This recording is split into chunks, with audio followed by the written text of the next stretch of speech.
Buenas para todos, Dios los bendiga. Bueno, hoy quiero hablarles de este video, es particular a lo que vengo haciendo, pero es un tema muy importante para todos nosotros, y es el tema de que Jesús vino a abrogar la ley o a hacerla valer, y es entender la ley y la maldición de la ley. Y cuando caminamos con el Espíritu, ¿cómo es la ley? ¿Qué diferencia hay cuando caminamos con el Espíritu? Cuando avivamos el fuego que es el Espíritu Santo que hay en nuestro corazón. Para eso me voy a Romanos 7, o sea, Romanos capítulo 7, hasta el versículo, puede ser hasta el versículo 7. Dice así: ¿acaso ignoráis, hermanos, pues hablo con los que conocen la ley, que la ley se enseñorea del hombre entre tanto que éste vive?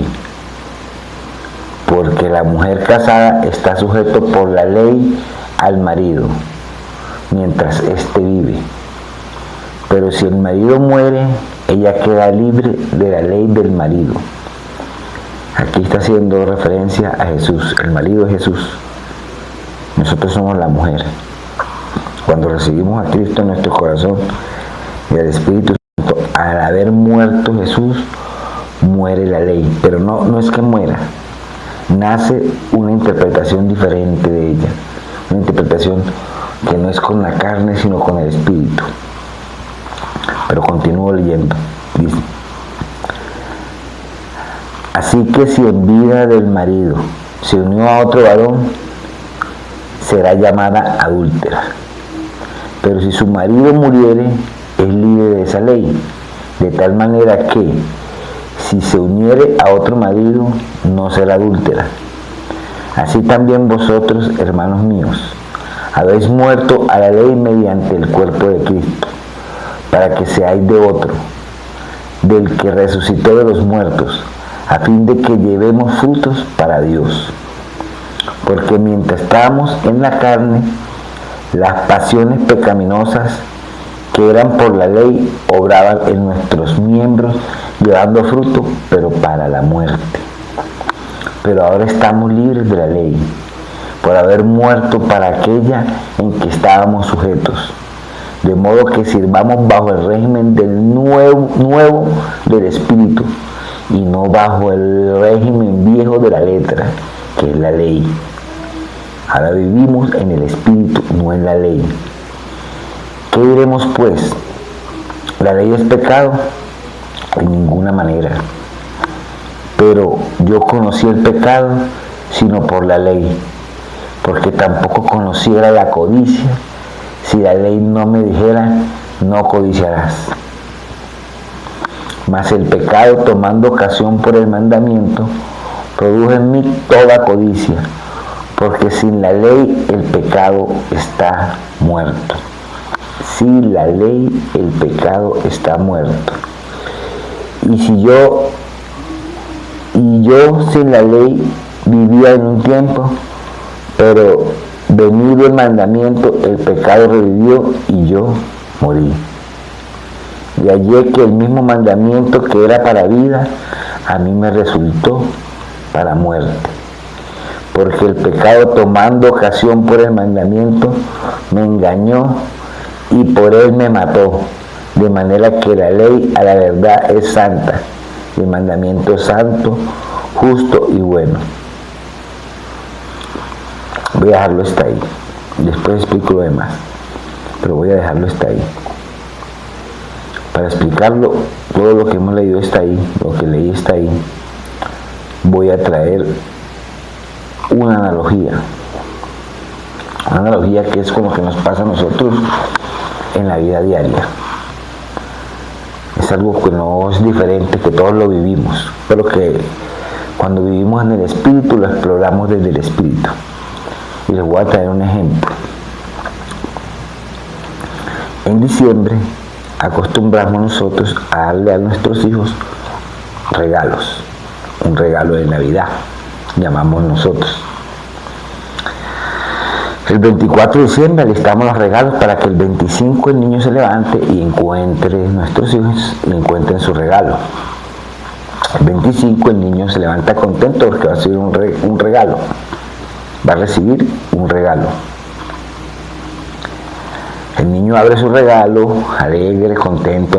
Le compraste un carro, no sé, control remoto, un avión, no sé, cualquier regalo.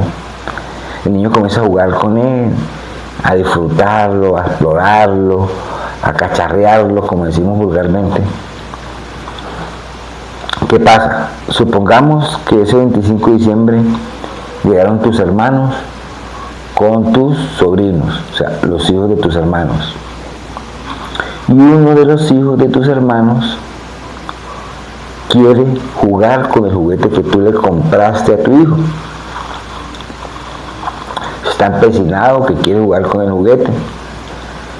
Tu hijo, que lo está explorando, que lo está cacharreando, no se lo quiere prestar. Entonces nosotros actuamos de la siguiente manera. Creemos corregirlo. Lo regañamos, lo obligamos a prestarle el juguete al primo en contra de su voluntad. Lo hacemos de corazón, creyendo que lo estamos corrigiendo, que le estamos haciendo un bien. Por eso hay que diferenciar entre lo bueno y lo malo. Creemos que le estamos haciendo un bien, cuando en realidad estamos dando a probar del fruto del bien y del mal. ¿Y por qué lo digo? Resulta y pasa, ponte en la posición de ese niño. Yo quiero que en tu corazón te pongas en la posición de ese niño. Cuando a ti te compran algo o tú te compras algo que apenas lo estás explorando, llámese un juguete, un celular, cualquier cosa que tú pues quieres cacharrear, y justamente en ese momento llega alguien a pedírtelo prestado, yo quiero que tú te respondas de corazón. ¿Tú lo quieres prestar? Para mí la respuesta es no. No porque no tenga a Dios, sino porque yo apenas estoy disfrutando de ese juguete, apenas lo estoy explorando, apenas lo estoy cacharreando, apenas estoy conociéndolo y ya alguien me lo quiere pedir prestado. No voy a querer prestárselo. En ese momento, cuando tú regañas a tu hijo, en ese momento le das a probar del fruto del bien y del mal. ¿Por qué? Porque ese hijo, él quiere ese juguete, él está disfrutándolo, pero cuando llega su primo y tú con buena intención lo obligas a prestárselo, le siembra una raíz que no estaba ahí. Le enseña el resentimiento, le enseña el egoísmo, le enseña la ira, le enseña la tristeza, porque el niño, ¿cómo reacciona? Le da ira con su primo, se resiente con su primo, conoce la idea del egoísmo y se pone triste porque tú lo regañaste. Él no conocía esos conceptos, tú se los diste a conocer de la forma en que no era. Por eso es la maldición de la ley. El pecado se aprovecha de la ley para generar esos sentimientos que uno no conoce, que uno no conocía. Uno es un niño explorando un juguete, uno no va a querer prestarlo hasta que no termina de explorarlo, no lo suelta. Y eso es así, con el tiempo, después de 2, 3, 4 días de estar jugando el niño con el juguete, llega el primo y sin necesidad de que el primo se lo pida, el mismo niño lo presta. Ustedes lo pueden ver en el mundo real, así funciona en el mundo real. Esa es la maldición de la ley. Esto es lo que nosotros percibimos. La ley o regla impuesta no lo ayudó a ser generoso, sino que le reveló emociones que no conocía. Y eso es exactamente lo que Pablo está diciendo en Romanos 7. Eso es lo mismo que nos está explicando el apóstol Pablo ahí, porque él dice así: pero yo no conocí el pecado sino por la ley, porque tampoco conociera la codicia si la ley no me dijera: no codiciarás. ¿Qué dice realmente Romanos? Pablo dice que la ley no es mala, pero que al ser impuesta despierta en nosotros una rebelión, una conciencia del mal, que antes no conocíamos. El pecado se aprovecha del mandamiento para generar muerte, culpa, separación y castigo. Tal como en el ejemplo que yo les pongo, el niño no conocía el egoísmo hasta que se le obligó a compartir sin estar listo. La ley no cambió su corazón, lo expuso al pecado. El pecado tomando ocasión, como lo dijo Pablo, el pecado tomando ocasión por el mandamiento me engañó y por él me mató. Esa es la forma y eso es lo que explica Pablo en Romanos 7. Mi conclusión: la ley termina dando a probar del fruto del bien y del mal. Y aquí me traslado al jardín del Edén. Esto es muy poderosísimo. En el Génesis, el árbol del conocimiento del bien y del mal no era solo un árbol, era la posibilidad de juzgar, de comparar, de medir, es decir, una ley interna.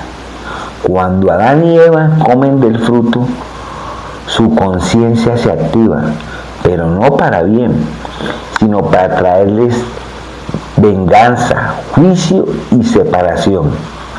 Así también cuando se impone la ley externamente, como en el ejemplo del niño, se despierta una conciencia que no está preparada para gestionar el juicio. Y ahí nace el pecado. De ahí nació el verdadero pecado. Esa es la propia esencia del pecado para los que se le preguntan. Esto que yo digo va muy alineado con lo que Dios quiere enseñarnos a través de Pablo. ¿Y qué es? La ley no transforma, solo te expone. Solo una relación viva con Cristo cambia el corazón. Las obras que nacen del Espíritu no necesitan ley, porque fluyen desde un corazón regenerado. Cuando nosotros recibimos a Cristo en nuestro corazón, cuando nosotros avivamos el fuego que es el Espíritu Santo, este corazón que es la de roca cambia a ser un corazón de piedra, de carne, perdón. En ese mismo orden de ideas,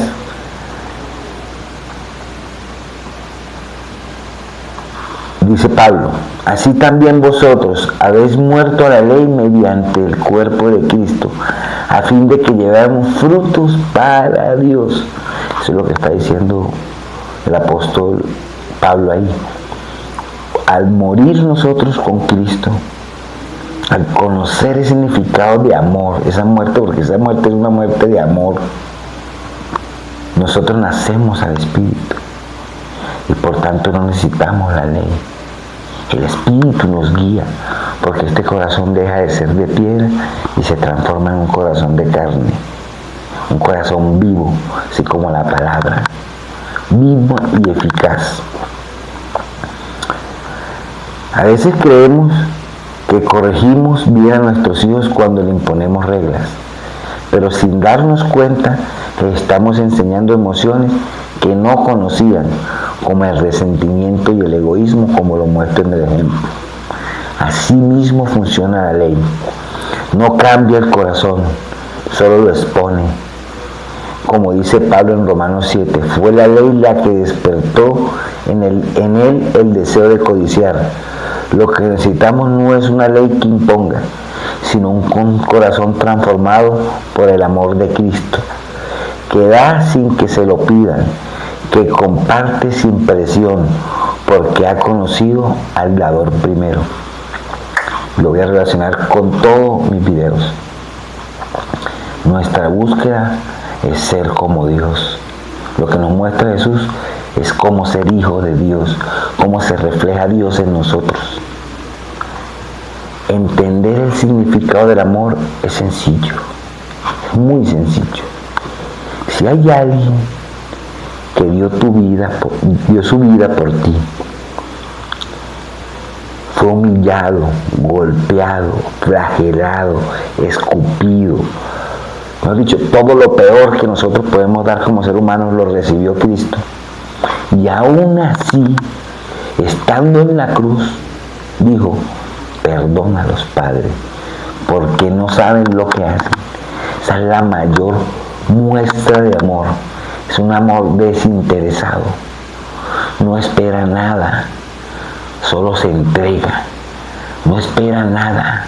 Alguien tan poderoso que se hizo hombre, se humilló, se entregó a sí mismo para que pudiéramos morir al pecado, morir a esa ley que le da vida al pecado. Ese es el verdadero amor. Si tú no estás dispuesto a morir por tus hermanos, si tú no estás dispuesto a caminar con el Espíritu y a mostrar los frutos, a mostrar los frutos de Dios en ti, a mostrar los atributos de su misericordia en ti, no estás caminando con el Espíritu. Y la invitación es que aprendamos a ver con los ojos del Espíritu y no con los de la carne. Y para eso tenemos que avivar ese Espíritu que se llama Espíritu Santo acá, ese fuego que hay acá, ese Espíritu que nos permite ser santos, porque no es mentira. Sé santo como vuestro Padre que está en el cielo es santo, dicho por todos. Ahora quiero traer otra analogía que va muy acorde con esto. Científicamente, físicamente está comprobado que las abejas no podrían volar. Pero hay algo muy particular. No hay nadie que les pueda decir a las abejas que no pueden volar. Por eso vuelan. Eso hace la ley. La ley nos dijo a nosotros que no podíamos volar. La ley es un obstáculo para que volemos. Todo lo que nos dice, lo que nos enseña el mundo, no nos permite alcanzar a Dios. Pero discernamos con el Espíritu que por medio de Él vamos a poder volar. Aunque nos digan que no, podemos volar, podemos vivir en el Espíritu, podemos ser santos. Aunque la gente, como refrán común, diga: nadie es santo, el único santo es Dios, el único santo es Jesús. Mentiras. Jesús lo dijo: podemos ser santos. Sé santo como vuestro Padre que está en los cielos es santo. Hay que buscar esa santidad. Mi invitación es a eso, y a que reflexionen sobre lo que yo les dije aquí. Si no conocen el amor de Cristo, si no están dispuestos a conocerlo y a entregarlo todo por nuestros hermanos, porque tenemos que entender algo. Cristo dijo: yo soy la cabeza de la iglesia, ustedes son el cuerpo. Él es esta parte y nosotros somos todo esto: piernas, brazos. Este dedo no hace lo mismo que hace la nariz, ni el ojo lo mismo que hace la boca. Todos somos diferentes y en nuestras diferencias tenemos un solo tronco común que se llama el Espíritu Santo, que nos une, y Cristo, que son los pasos que debemos seguir para ser santos. En otro video les voy a explicar en una misma de las cartas de Pablo a los Colosenses lo que es reflejar a Cristo, lo que es caminar en Cristo y lo que es el Espíritu Santo en nosotros. Les voy a seguir contando, pero entiendan que si ustedes sienten y tienen la capacidad de perdonar, como perdonó Dios en la cruz, perdónalos, Padre, porque no saben lo que hacen. Esa calidad de amor, si lo sienten en su corazón, están caminando con Dios. Dios los bendiga, que estén muy bien.